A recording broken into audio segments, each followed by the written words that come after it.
Custo de construção é uma coisa que sempre chama atenção, é um assunto que sempre desperta interesse, especialmente dos empresários da área de incorporação imobiliária e construção civil. Lidar com variáveis, reajustes e correções de preço nem sempre é uma tarefa muito simples, mas é uma tarefa que exige muita habilidade e principalmente exige muito diálogo. Muito embora o Índice Nacional de Custo da Construção esteja estável nos últimos 12 meses, representando uma correção inclusive inferior à inflação, alguns fornecedores constantemente vêm tentando alguns reajustes para poder conseguir encontrar um equilíbrio entre os custos e entre o preço de venda dos seus produtos, mantendo, é claro, uma boa margem de lucratividade. Mais recentemente, nós estamos vendo esse movimento acontecer de uma maneira um pouco mais vigorosa no mercado imobiliário da Grande São Paulo, região metropolitana de São Paulo, especificamente falando entre cementeiras e concreteiras, muito embora existam alguns outros setores que também vêm tentando alguns reajustes. E nós fomos conversar com o representante da classe para entender um pouquinho melhor sobre esse movimento, mas principalmente entender como que as empresas elas podem fazer para se proteger contra essas correções de uma maneira que não se torne nocivo para as obras e também consiga fazer com que essas empresas mantenham ali a sua boa margem de lucratividade e uma margem de segurança na gestão do seu negócio. Para isso, nós fomos conversar com Júlio Dias, que é presidente da Associação dos Construtores Imobiliárias e Administradoras do Grande ABC, um bloco que reúne 7 cidades que representam juntas uma boa parcela do PIB nacional quando o assunto é a construção civil. Vamos conferir.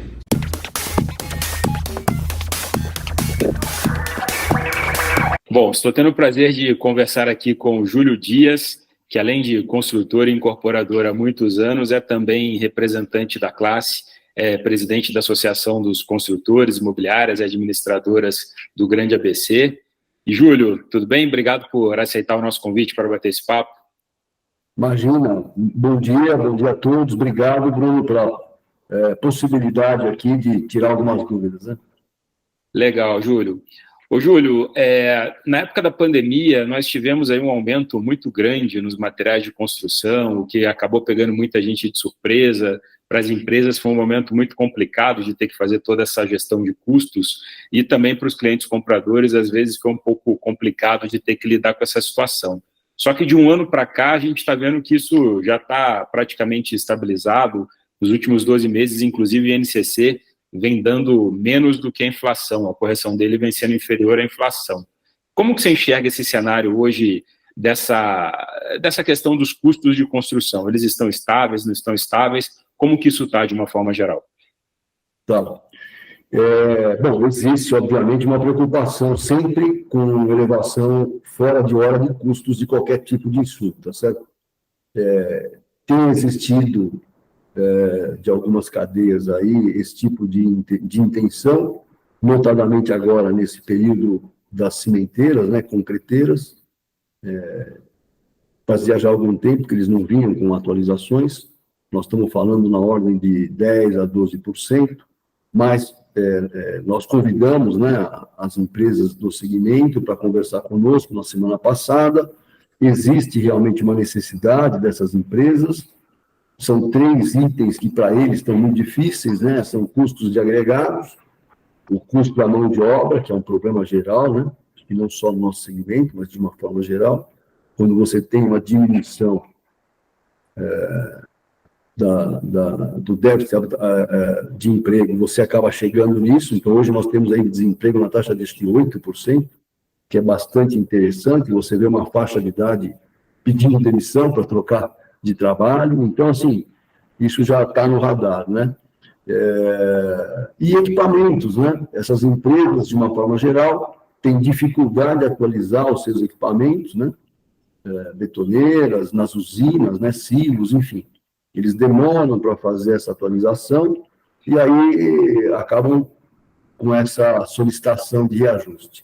Na nossa conversa, ficou claro o seguinte: vai ser difícil de não ter o reajuste, eles vão tratar isso individualmente com cada empresa, eles não vão fazer um pacote geral com as empresas, de repente, não vamos atualizar em 10 ou 12, vamos atualizar em 2. Eles vão tratar isso comercialmente com cada empresa.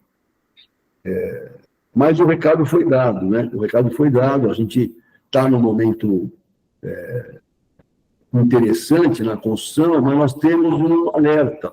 A gente já está vendo aí uma diminuição de lançamentos e a gente está vendo de algumas incorporadoras realmente tirar um pouco o pé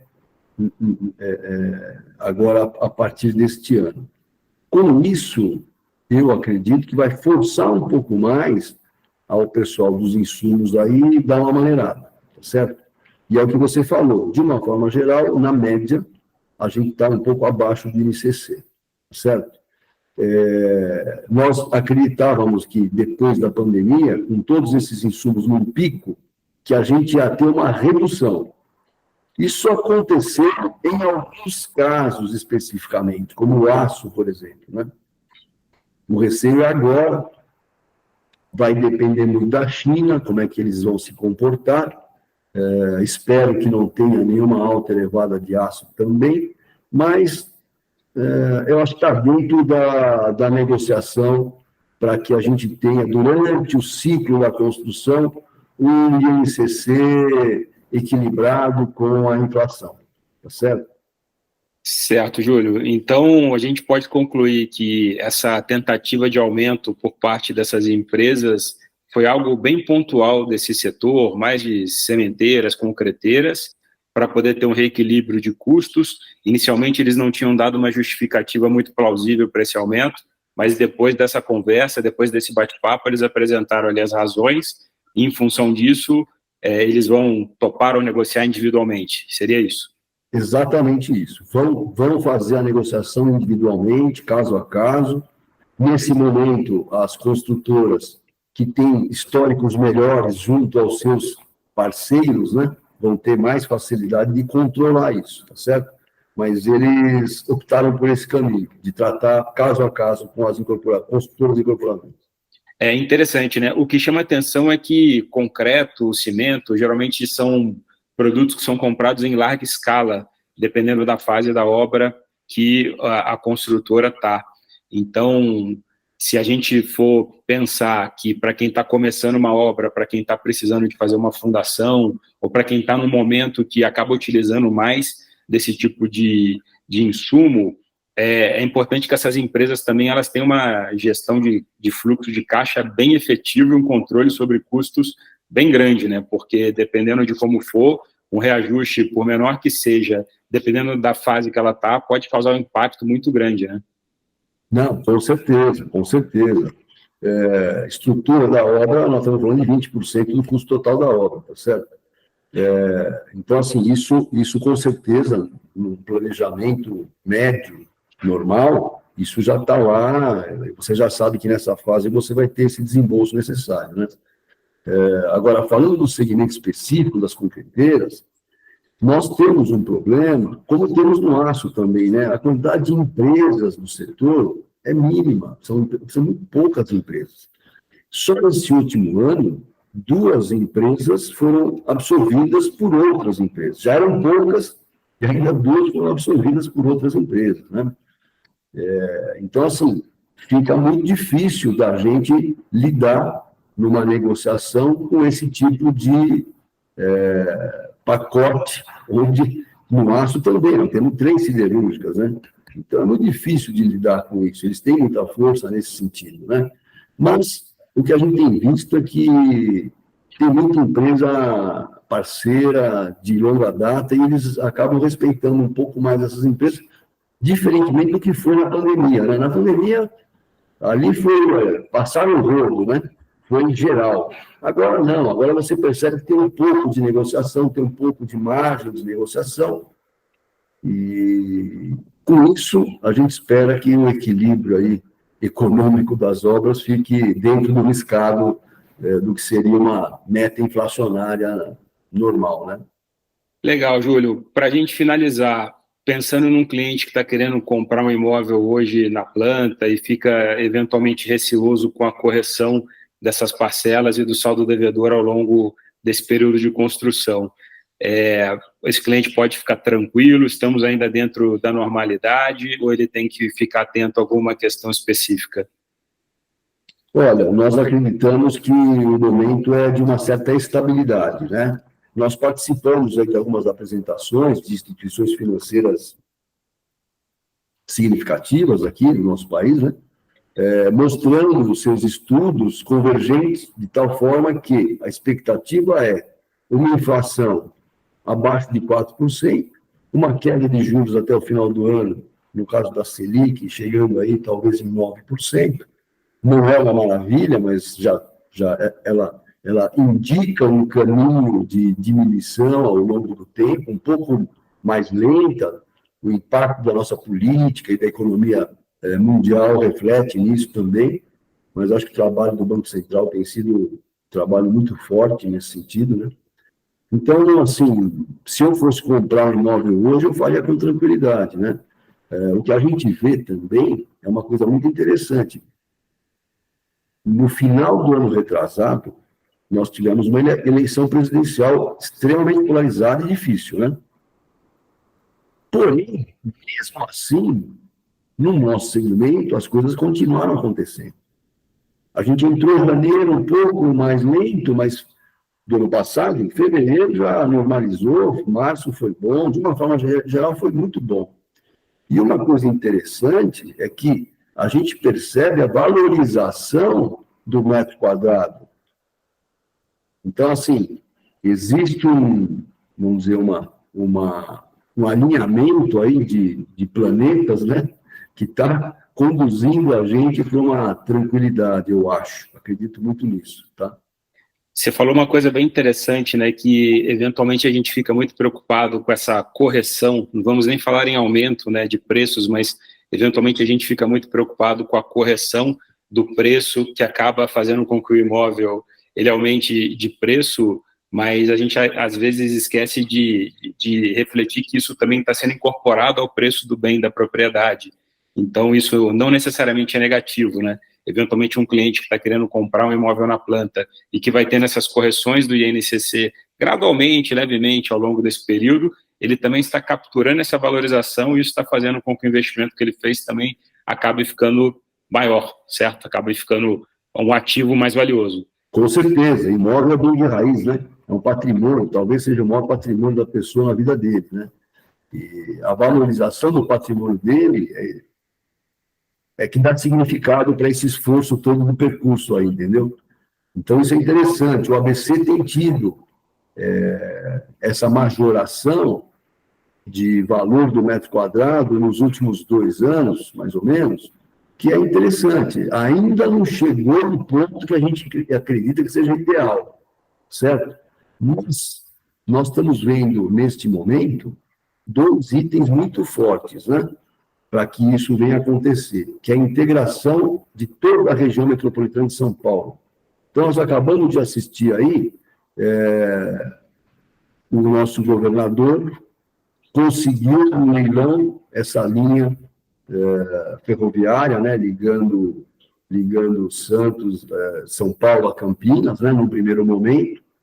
Já existem estudos de mais 2 linhas, uma para Santos, que é mais complicada em função do desnível, né, de topográfico, e isso daí vai trazer aí uma sinergia para a região muito interessante. Nós estamos falando de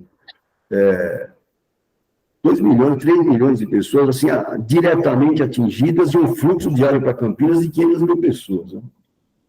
E nós aqui no ABC temos agora um projeto, eu não sei se isso vai dar andamento, parece que sim, finalmente da chegada do metrô. Com estações já definidas, o projeto está avançado, passando aqui por São Bernardo e Santo André. 3 estações, acho que em São Bernardo, 3 estações do metrô em Santo André.